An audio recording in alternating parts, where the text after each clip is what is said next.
विद्यार्थी मित्रांनो, सह्याद्री ट्युटोरियल्स मध्ये तुमचं स्वागत आहे. अजूनही वेळ गेलेली नाहीये. आपल्याला एच-एस-सी प्लस एम-एच-टी सी-ई-टीची तयारी करायची आहे.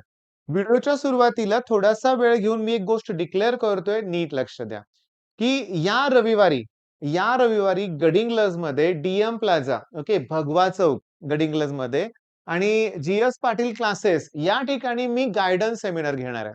पालकांसाठी, मुलांसाठी. विषय हाच आहे, की अजूनही वेळ गेलेली नाहीये. आपल्याला एक जबरदस्त सुरुवात कोणत्याही क्षणाला करता येऊ शकते. फक्त काय करावं लागेल याचं मार्गदर्शन मला तिथं करायचं आहे. त्यामुळे तुम्ही जर ओके गडिंग्लजमधील असाल, तर तुम्ही निलेश सरांशी कॉन्टॅक्ट करा. अपॉइंटमेंट फिक्स करा. या हॉलमध्ये खूप कमी जागा आहे. 40 ते 50 मुलांनाच आम्ही तिथं अपॉइंटमेंट फिक्स झाल्यानंतर ॲडमिशन देणार आहोत. म्हणजे त्या सेमिनारसाठी म्हणायचंय मला. ॲडमिशन म्हणजे डायरेक्टली ऑफलाईन वगैरे क्लासेस आम्ही सुरू करत नाहीये. ओके. फ्री तिथं गाईडन्स सेमिनार असणार आहे. बरं. मुद्दा काय आहे? सांगतो. 10वी पर्यंत कसं छान सुरू होता अभ्यास बरं का. सगळा सोप्पा सिलेबस, सगळे सोपे क्वेशन, हू म्हणून ऑप्शन्स आणि सगळं सोपं, सोपं, सोपं. 11th मध्ये काय झालंय बघा.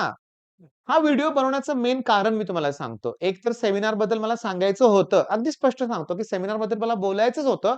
पण त्याच्यापेक्षाही महत्त्वाचं, गेल्या 3 ते 4 दिवसात 10 पेक्षा जास्त नवीन ॲडमिशन्स माझ्याकडे ऑफलाईनला अशी झालेली आहेत, की जे आता 11th मध्ये जे किंवा दुसऱ्या कुठल्या एक्झामची तयारी करत होते, तिथून ते आता सी-ई-टीकडे शिफ्ट झाले. एक गोष्ट त्यांच्या लक्षात आली सगळ्या मुलांच्या, की आपण बोर्डचं प्रिपरेशन काही केलंच नाही. काहीही बोर्डचं प्रिपरेशन केलेलं नाहीये. ओके. आणि माझ्याकडे मला शॉकिंगली तुम्हाला सांगायचंय, की माझ्याकडे काही असे स्टुडंट पण आलेत, की जे आता 12th मध्ये आहेत आणि 1 महिना उरलाय. त्यांनी सुद्धा अजून बोर्डची परीक्षेची तयारी केलेली नाहीये. मी तुम्हाला सांगतो, पण होईल का रे बाळांनो एका महिन्यात तयारी? बरं 11वीच्या मुलांना काय वाटतं माहितीये का? मी घेतो सर तुमच्याकडे 12वीला ॲडमिशन, पण माझा बेस सगळा कच्चा आहे. मी अजून काही केलेलंच नाहीये. मग माझं होईल का? मनात याच शंका येतायत. हे बघा, एक गोष्ट लक्षात घ्या. सगळं पॉसिबल आहे. तुम्हाला कष्ट घ्यावे लागणार आहेत. मग तुम्ही घेताय का कष्ट? कुठं चुका होतायत तुमच्या? काय प्रॉब्लेम होतोय सांगू का तुम्हाला? तर ओव्हर थिंकिंग हा तुमचा सगळ्यात मोठा प्रॉब्लेम. माझ्याकडे होईल का? मला भीती वाटते. आम्ही रोज असे कितीतरी कॉल रिसीव्ह करतोय, मी आणि माझी टीम म्हणूया आपण. मुलांकडून एकच उत्तर असतं, एकच प्रश्न असतो. "सर भीती वाटायला लागली. खूप कमी वेळ उरलाय. मी अजून काही केलंच नाहीये. मी टोटली ब्लँक आहे." ओके. मी काय म्हणतोय, ऐका ना. व्यवस्थित लक्ष द्या ना. मी तुम्हाला एक प्रश्न विचारतो रे बाळांनो. मी एक प्रश्न विचारतो तुम्हाला. तुम्हाला आपलं पुस्तक अभ्यास करत असताना लॉज जे आहेत त्याचे स्टेटमेंट तुम्ही वाचता? ओके, वाचताय. बरं, त्या लॉच्या स्टेटमेंट नंतर त्याचा फॉर्म्युला आहे, तो तुम्ही करता का? करता तुम्ही. नक्की करता. बरोबर आहे. पण मला एक पॉइंट तुम्हाला दाखवायचा आहे. त्यासाठी मला फिजिक्सचं पुस्तक ओपन करायचंय बरं का रे बाळांनो. थांबा. मी तुम्हाला सांगू का? की फिजिक्सच्या बुकमध्ये मला तुम्हाला एक गोष्ट दाखवायची आहे. फिजिक्स. ओके. 12th स्टँडर्डचं फिजिक्सचं बुक म्हणूया आपण. ओके. ओपन होतं. एकच मिनिट मी तुमचा वेळ घेतोय बरं का. पण अतिशय महत्त्वाचं मला दाखवायचंय. अतिशय important. Mechanical properties of fluid हा टॉपिक मला घ्यायचाय. Mechanical properties of fluid page number 26 नंतर आहे. ओके. थांबा. Page number 26. Mechanical properties of fluid. काय दाखवायचंय? शॉकिंग आहे लक्षात घ्या. मी तुम्हाला दाखवणार आहे Newton's law of viscosity. Newton's law of viscosity. 1 second लागू दे वेळ, पण लक्ष द्याच बरं का माझ्याकडं. थोडासा हुडकायला मला वेळ लागेल. Newton's law of viscosity. Okay, किती मोठा टॉपिक आहे ना रे बाळांनो. ओके, मिळतोय. आला, आला. ठीक आहे. Newton's law of viscosity. त्यानुसार हा विस्कस फोर्स आहे तो A ला डायरेक्टली प्रपोर्शनल आहे. व्हेलॉसिटी ग्रेडियंटला डायरेक्टली प्रपोर्शनल आहे आणि हा ईटा हा कोएफिशियंट ऑफ विस्कॉसिटी आहे. 2025 च्या सी पेपरमध्ये प्रश्न आलाय, की A काय डिनोट करतंय? तुम्हाला वाटणार आहे क्रॉस सेक्शनल एरिया. नाही, थांबा. काय दिलंय आपल्या पुस्तकात, की A in this expression is not cross sectional area. 99% मुलं, इव्हन मी सुद्धा फसलो असतो, क्रॉस सेक्शनल एरियाच बोललो असतो. नाही, it is the area of the layer which is parallel to the direction of flow. मग तुम्ही आता मला सांगा, कळालं का रे तुम्हाला?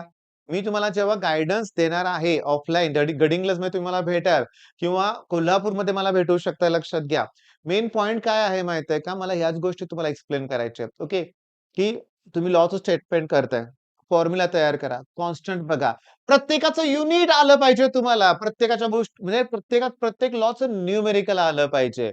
पण हे सर होईल का? मी तुम्हाला सांगतो 25च लॉ आहेत. रोज एक जरी करायचं ठरवलं तर 25 दिवसात म्हणजे एका महिन्याच्या आत हे संपू शकतं.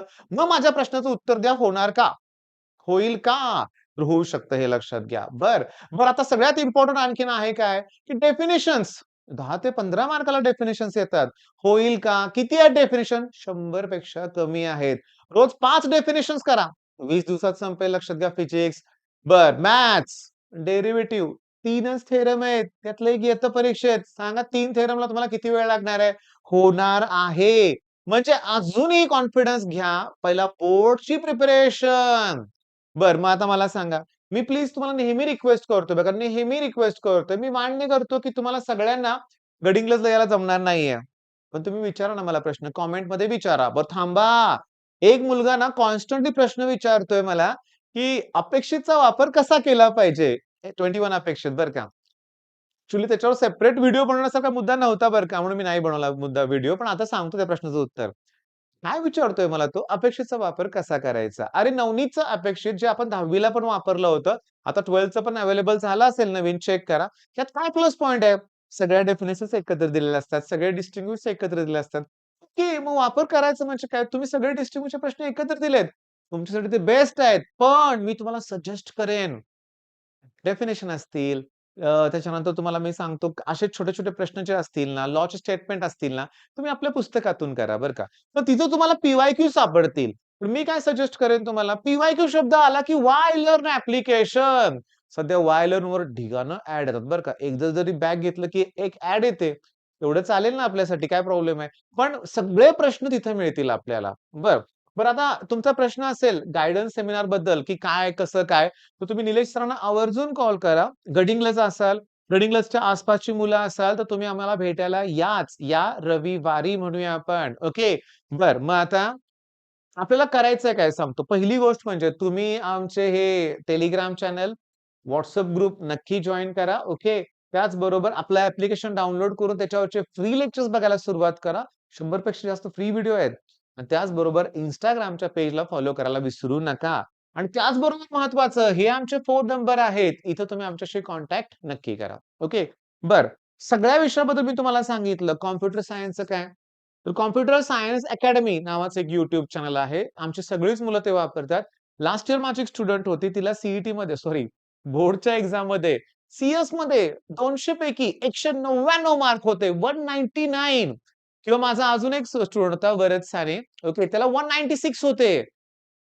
काय तुम्हाला असं वाटतंय, की हे कुठं स्कोर काउंट होणार आहे? ग्रुपिंग महत्वाचं आहे. ग्रुपिंग महत्वाचं आहे की, पण सी-एसमध्ये जर तुम्ही 190 क्रॉस केला, तर ओव्हरऑल पर्सेंटेज वाढणार आहे आणि प्लेसमेंटच्या वेळेस ओव्हरऑल पर्सेंटेज हा एक अतिशय इम्पोर्टंट पॉइंट आहे. मग आता तुम्ही कुठल्याही विषयाला घाबरायचं नाहीये. फिजिक्स असू दे, केमिस्ट्री असू दे, मॅथ्स असू दे. पॉसिबल आहे. खूप वेळ आहे अजून, खूप वेळ आहे. आता आमच्या ऑफलाईन क्लासमध्ये मी काय सुरू केलं मी तुम्हाला सांगतो. तर या सोमवारी, येत्या सोमवारी म्हणजे अजून तुमच्याकडे गुरुवार, शुक्रवार, शनिवार, रविवार 4 दिवस वेळ आहे. या सोमवारी मी त्यांचा 70 मार्काचा पेपर घेणार आहे. ओके, फिजिक्सचा. नंतर मंगळवार, बुधवार 2 दिवस सुट्टी देणार आहे आणि गुरुवारी केमिस्ट्री घेणार आहे. शुक्रवार, शनिवार असे 3 दिवस सुट्टी देणार आहे किंवा रविवारी पण सुट्टी देईन कदाचित मी आणि मॅथ्सचा पेपर घेणार आहे. त्यानंतर 3-4 दिवस सुट्टी, परत फिजिक्सचा पेपर. मी 3 ते 4 प्रिलिमचे पेपर त्यांचे घेणार आहे. बाळांनो, आता लिखाणाची प्रॅक्टिस करा रे बाळांनो. प्रत्येक पालकांची हीच तक्रार आहे, की मुलं लिहितच नाहीयेत. नुसतं मोबाईल ठेवून व्हिडिओ बघतायत. ओके. नुसतं झोपून व्हिडिओ बघतायत. नुसतं पाठ केल्यासारखं काहीतरी करतायत. लिहितच नाहीयेत. तुम्ही लिखाणाची प्रॅक्टिस करा. ओके. आणि बोर्डला महत्त्व द्या. आता काही दिवस तरी बोर्डची तयारी जास्त करा आणि बोर्डची तयारी केली की सी होते. बोर्डसाठी जेव्हा तुम्ही फिजिक्सचं न्यूमेरिकल करणार ना, त्याला सी फायदा कसा नाही होणार? होणार ना. पण ते परफेक्ट करायचंय आणि एकदा केल्यावर होत नाही लक्षात ठेवा. 4-4 वेळा रिव्हिजन करावी लागेल. ती करा तुम्ही. All the best.